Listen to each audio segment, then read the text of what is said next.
I don't know where I want to start. Like, I am so frustrated with this country. And I don't think that I'm the only one.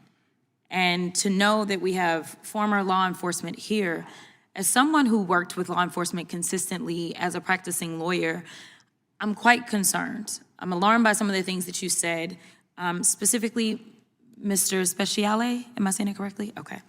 Mr. Speciale, you said, and I may quote you incorrectly, so correct me, you were warning your family about the possibility of the FBI busting into your home. Is that correct? Close enough? Yes, because they were raiding American citizens all over the United States for trespass. And you'd agree with me that that's, I mean... No, I don't agree that you should use FBI tactical teams to raid people who are trespassing. That's not what I was saying. I'm sorry, I was moving a little slow because I wanted to make sure I quoted this correctly. Are you aware that the FBI recently executed a search warrant at a Washington Post reporter's home? No, I'm not aware of that. Okay, but you'd agree with me that doing something like that with the FBI sounds like what you were afraid of happening, and to be clear, that never happened to you, correct? No, it didn't, but I was aware of the FBI investigation it's my time. for 2.5 years. But you did not, so they never busted into your home. But you were concerned and you felt like that would be wrong. And so what I'm trying to understand is that there's a lot of complaints about the Ray FBI, and I won't opine on that, but I will make it clear, and Mr. Romano, help me out if I'm wrong, but was Mr. Ray appointed by Donald J. Trump himself? Mr. Christopher Wray, who was the FBI director.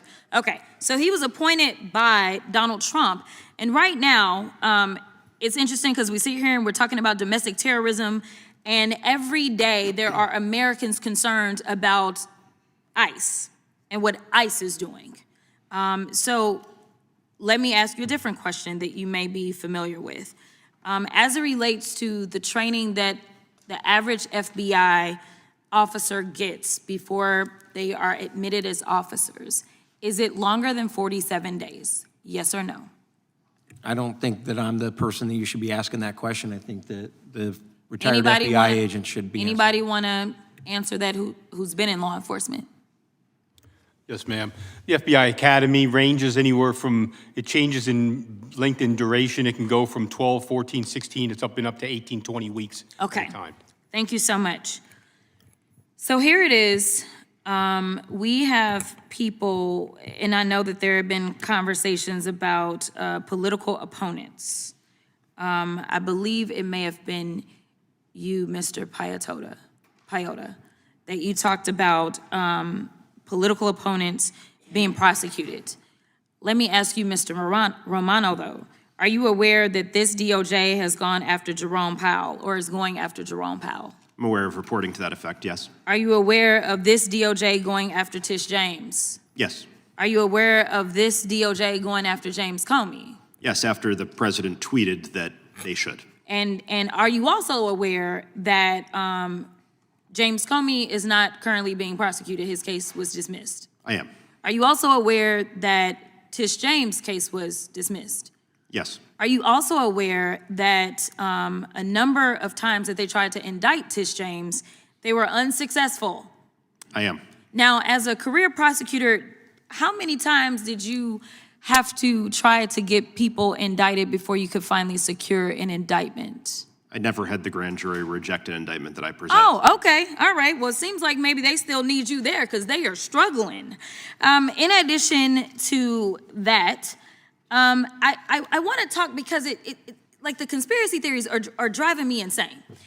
And maybe it is because I'm used to the law, just being the law and practicing and getting into a courtroom. And maybe it's because I've been there.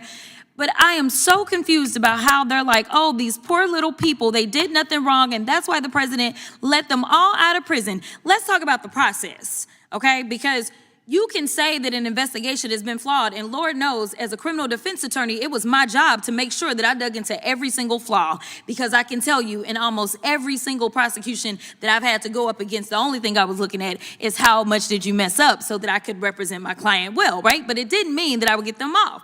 So I'm trying to figure out, did these people, over 1,000 people, get convicted of something that they did in a criminal way on January 6th, yes or no? Yes. Okay, so then you come back and they were convicted by what? A jury, some of them? Mostly juries, some judges. And some people actually did what we call a plea bargain, correct? Correct. Meaning that they walked in and they said, I am guilty, correct?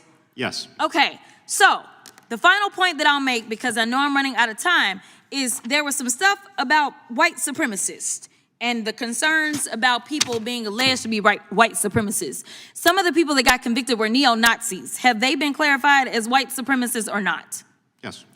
Some of the people were Proud Boys. Have they been declared as white supremacists or not? I believe so. Okay, and then the Confederate flag, has that sometimes been associated with white supremacist groups? I would certainly say it was during the Civil War and since. Okay, and then there's this sign, I'm not gonna do it, but it looks like the okay sign with the hand gesture. Has that been associated with white supremacy? Yes. Okay, and as one of the prosecutors that prosecuted some of these cases, did you not have defendants that you felt like may have been white supremacists based on the investigations? Yes, in some cases we had evidence explicitly of it. Thank you so much, I'll yield.